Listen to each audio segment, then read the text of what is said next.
Miles to go, everyone. Welcome to today's session of Social Science, Class 8, Civics, Chapter 1, the Indian Constitution.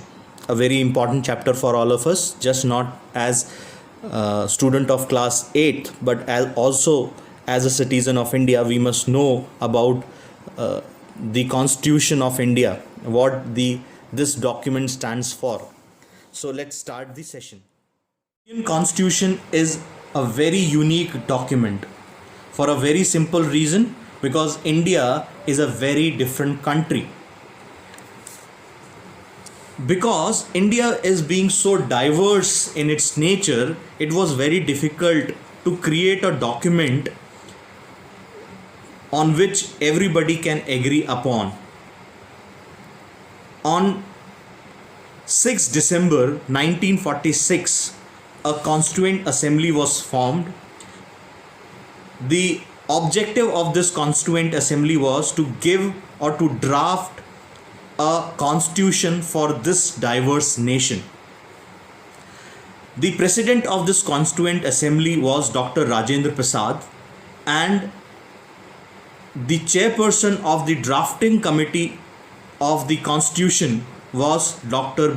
B.R. Ambedkar. On 26 January 1950, this document, which is known as the Constitution of India, came into the existence. Let's understand what is a constitution. Constitution is primarily a set of rules and principles specifying three important points. What are these three important points? Point number 1, how a country should be governed. Point 1 is how a country should be governed. Point 2 is how power of that country has to be distributed and controlled. Point 2 is how the power in that country should be distributed and controlled. And point 3, very important, what are the rights citizen of that country possess. Point number 3 is what are the rights citizen of that country possess.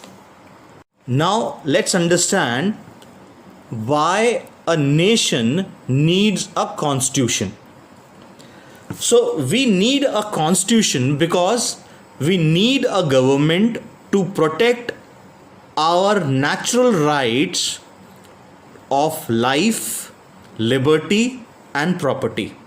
These are the three basic reasons why we need a constitution.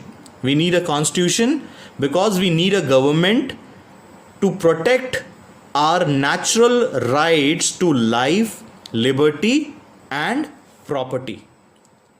So am I clear? Now let's study the key features of Indian Constitution. Long experience of the authoritarian rule of British, Indians were convinced that free India will be a democracy where everybody will be treated equally and will be allowed to participate in the government.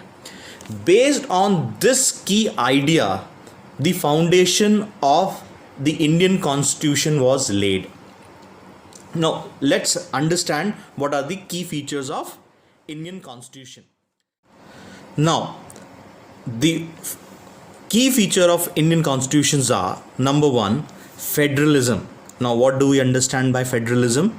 Federalism refers to the existence of more than one level of government in the country. Like in India, we are 3 levels of government. Like we have central government, state government and local government. Fine. State government is like the prime ministers, the home ministers, the defense ministers. State government is like the chief ministers, the minister of state education, minister of state health. Third is local government. That is, you have mayors, you have councillors, or what we say is parshad, or at the village level we have the sarpanch and the pradhans. So this is local level of government. Second is parliamentary form of government. What is this? Parliamentary form of government means that different level of government consist of representative who are elected by the people. So at any level of government, the people who will be representing that government will be elected by the people of India. Third, the separation of power. The third feature is separation of power. According to the constitution, there are three organs of the constitution. What are these three organs of the constitution? Legislature, executives, and judiciary. These are the three level of or three organs of the constitution. So legislatures are the leaders who are appointed or who are elected by the people of India, and they are representing them in some government. Elected representative of people are legislatures. So political leaders are these legislatures who are in a government. Second is executives. Executives are responsible for implementing laws and running the government. Executives are the IAS officers, the bureaucrat, the IPS. They are the executives. They are also known as the machinery of the system. Third is judiciary. What is judiciary? It refers to the system of court in the country. To prevent the misuse of power or authority, the courts or the bench are set up in all state. So this is what the separation of power. This is the third point. Fourth point is very important, is fundamental rights. Fundamental rights. So what are fundamental rights? They say this section of fundamental right is often referred as the conscience or conscience of Indian Constitution. It gives citizen many rights, like right of equality, right of freedom, right of expression, right of right against exploitation, right to follow any religion, any belief, right of education, right of culture. And there is one very important right that is known as the right of constitutional remedies. And what is this? Right of constitutional remedies means it allows a citizen of India to move to court if he feels that any law or rule of the government has violated his fundamental right. Now, fifth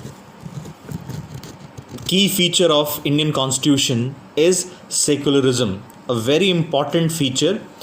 Secularism is referred to separation between religion and the state. When I say state, that means government.